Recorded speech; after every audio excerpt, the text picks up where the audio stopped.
જૂનાગઢના આંગણે પધારેલા પ્રમુખશ્રી મહારાજના દિવ્ય સાનિધ્યમાં તારીખ 6 જૂન 2005થી 10 જૂન 2005 સુધીની સભામાં સોરઠવાસીઓએ વિવિધ દિવસોની ઉમંગભેર ઉજવણી કરી હતી.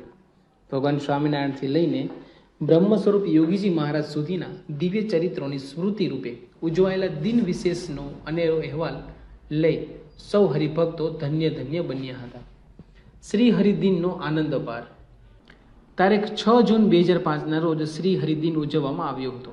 સભામાં વિવેક સાગર સ્વામીના વચનામૃત પારાયણ બાદ હાર્દિક કોરડિયા નામના બાળકે સર્વોપરી શ્રી હરિ વિશે સુંદર પ્રવચન રજૂ કર્યું હતું. ત્યારબાદ સંદીપ ચૌહાણ લિખિત શ્રીજી મહારાજનો સોરઠ પ્રવેશ નામનો સંવાદ ભજવવામાં આવ્યો હતો. સોરઠમાં ભગવાન સ્વામિનારાયણનો પ્રવેશ તેમજ તેમને વાવેલા સત્સંગ બીજ અને પકવેલા હરિભક્તોની વાતોને વણી લેતા સંવાદ સૌને મંત્ર મુગ્ધ કર્યા હતા.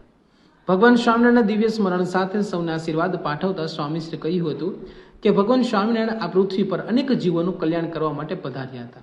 તેમણે જાત કુજાત, ગરીબ, તવંગર, લૂંટાર, ખૂનીના ભેદ જોયા વિના સૌનું કલ્યાણ કર્યું હતું.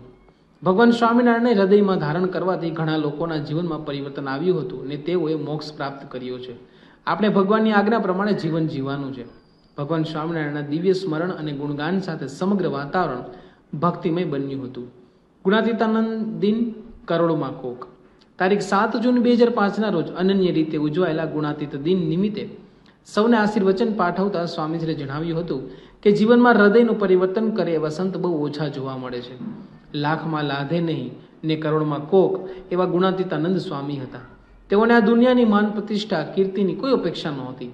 ભગવાનની ઈચ્છાથી જ બધું થાય છે એ ભાવના સાથે બધાને ઉપદેશ આપતા હતા. આવા સંતના વચનોથી શાંતિ થાય છે. શાંતિ પમાડે એને જ સંત કહેવાય. સંતો આપણને ભગવાન રૂપી સંપત્તિ આપે છે જેનાથી આપણું જીવન સુખમય બને છે. સંત બડા પરમાર્થી ઝાકા મોટા ધન, તુલસી સબકુ દેત હે રામ સરીખા ધન. ગુણાતીતાનંદ સ્વામીએ સોરઠમાં કઈ રીતે સત્સંગ જગાવ્યો, ભીડો વેઠ્યો ને પોતાની પ્રતિભા દ્વારા કેવું પરિવર્તન કર્યું એનું પ્રત્યક્ષ પ્રદર્શન કરાવતો સંવાદ સભામાં ભજવીને યુવકોએ ગુણાતીતાનંદ સ્વામીના દિવ્ય જીવનની ઝાંખી કરાવી હતી. આ પ્રસંગે વેદ દર્શન સ્વામીએ ગુણાતીતાનંદ સ્વામીએ બેઠેલો ભીડો વિશે એક પ્રવચન રજૂ કર્યું હતું. બ્રહ્મપ્રકાશ સ્વામી લિખિત વાલેરા વરુ સંવાદ પણ ભજવવામાં આવ્યો હતો. હરિકીર્તન અને વિવિધ સાંસ્કૃતિક કાર્યક્રમોની રજૂઆત સાથેના આનંદમય વાતાવરણમાં સૌ હરિભક્તોએ ગુણાતીતા દિનનો અનેરો લાભ પ્રાપ્ત કર્યો હતો. ભગતજી દિન તારીખ 8 જૂન 2005ના રોજ ભગતજી દિન ઉજવવામાં આવ્યો હતો. આ પ્રસંગે સાંજની સભામાં યુવકોએ ભગતજી મહારાજના સોરઠ પ્રવેશ અને તેમના કાર્યનું દર્શન કરાવતો સંવાદ રજૂ કર્યો. મુનિ કીર્તન સ્વામી, અખંડ દર્શન સ્વામી તથા પુણ્ય કીર્તન સ્વામીએ ભગતજી મહારાજના જીવનના વિવિધ પાસાઓ વિશે પ્રવચનો કર્યા હતા. સૌ ઉપર આશીર્વાદ વર્ષાવતા તેમજ ભગતજી મહારાજના દિવ્ય જીવનને પોતાની વાણી દ્વારા પ્રગટ કરતા સ્વામીશ્રીએ કહ્યું હતું કે ભગતજી મહારાજે ગુણાતીતાનંદ સ્વામીનો મહિમા સમજીને મન, કર્મ, વચને નિર્દોષ ભાવે સેવા કરી હતી. કોઈ પણ જાતની અપેક્ષા વગર સેવા કરી હતી.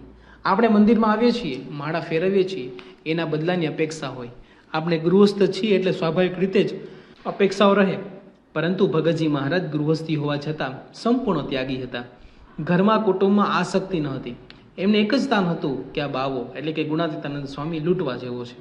તેઓને માન મળે, અપમાન થાય, તિરસ્કાર થાય તો કોઈ પણ કોઈના વિશે રાગ દ્વેષ રાખતા નહીં. આવા પરમહિતકારી સંતોના સાનિધ્યથી ભગવાન સુધી પહોંચી શકાય છે. આ પ્રસંગે પ્રાતઃકાળે સંતોએ ભગતજી મહારાજ સંબંધી કીર્તન રજૂ કર્યા હતા. શાસ્ત્રીજી મહારાજ દિન તારીખ 9 જૂનનો દિવસ શાસ્ત્રીજી મહારાજ દિન હતો. આ પ્રસંગ નિમિત્તે બાળકો, યુવાનો, હરિભક્તો અને સંતો દ્વારા શાસ્ત્રીજી મહારાજના જીવન અને કવન અંગેના કાર્યક્રમો અને પ્રવચનો રજૂ કરવામાં આવ્યા હતા. શાસ્ત્રીજી મહારાજના દિવ્ય જીવન અને કાર્યનો ઉલ્લેખ કરતા સ્વામીશ્રીએ કહ્યું હતું કે શાસ્ત્રીજી મહારાજનું કાર્ય અદ્ભુત ને જ્ઞાન સચોટ. તેમણે તત્વજ્ઞાન અને શાસ્ત્રોનો અભ્યાસ કરી આત્માને પરમાત્મા, સ્વામીને નારાયણ, ભક્તને ભગવાન એ ઉભય સ્વરૂપની ઓળખાણ કરાવી હતી. કેટલાક પુરુષો ભગવાનનું કામ કરવા સારું આ પૃથ્વી પર કોઈ પણ સ્વરૂપે આવે છે ને જ્ઞાન આપીને સૌનું કલ્યાણ કરે છે. શાસ્ત્રીજી મહારાજે અક્ષર અને પુરુષોત્તમ અંગેનું જ્ઞાન ગામ ગામ પ્રસરાવ્યું છે. જેવી રીતે શિવ, પાર્વતી, રાધા, કૃષ્ણ છે એમ સ્વામી અને નારાયણ, અક્ષર અને પુરુષોત્તમ આ સાચી વાત તેમણે પ્રવર્તાતી હતી.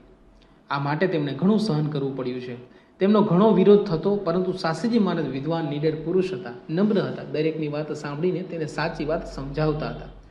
આ જ્ઞાન તો શાસ્ત્રોક્ત છે, સંપ્રદાયના ગ્રંથોમાં છે. મોટા મોટા સંતો જાણે છે, શાસ્ત્રીજી મહારાજે આ સિદ્ધાંત પ્રવર્તાવ્યો છે અને એ દરેકના હિત માટે જ છે. એ જ્ઞાન સર્વને થાય એવી ભગવાન સ્વામિનારાયણને પ્રાર્થના. યોગી દિન. તારીખ 10 જૂનનો દિવસ યોગી દિન તરીકે ઉજવવામાં આવ્યો હતો. આ પ્રસંગને સાંજની સભામાં વિવેક સાગર સ્વામીના પારાયણ બાદ યોગી દર્શન નામક નૃત્ય નાટિકા સંવાદ ભજવાયો હતો.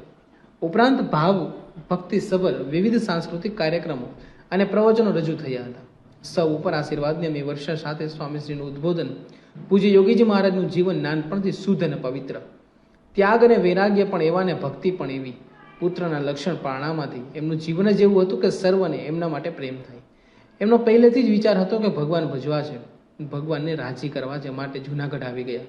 સેવાને ભજન કર્યા કરતા, નવરા રહેવાનું નહીં, દિવસે સૂવાનું નહીં, રાત્રે કોથળું પાથરીને સૂતા.